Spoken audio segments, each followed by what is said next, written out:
গরম নিয়ে দুঃসংবাদ দিল আবহাওয়া অধিদপ্তর। চলতি সপ্তাহে দিন ও রাতের তাপমাত্রা বাড়তে পারে বলে জানিয়েছে আবহাওয়া অধিদপ্তর। সেই সঙ্গে সারা দেশের আবহাওয়া শুষ্ক থাকতে পারে।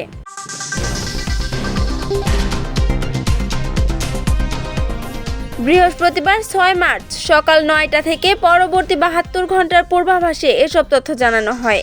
আবহাওয়া অফিস জানায়, আগামী 24 ঘন্টায় অস্থায়ীভাবে আংশিক মেঘলা আকাশ সহ সারা দেশের আবহাওয়া শুষ্ক থাকতে পারে।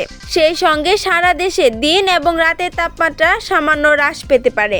আবহাওয়া অধিদপ্তর বলছে, এবার মার্চে তাপমাত্রা বেশি থাকতে পারে। মাসের শেষ দিকে পশ্চিম ও দক্ষিণ পশ্চিমাঞ্চলের উপর দিয়ে 1 থেকে 2টি মৃদু বা মাঝারি তাপপ্রবাহ বয়ে যাওয়ার আশঙ্কাও রয়েছে।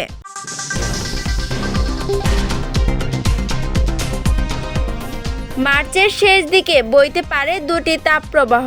সে সময় তাপমাত্রার পারদ উঠতে পারে 38 থেকে 40 ডিগ্রি সেলসিয়াসে।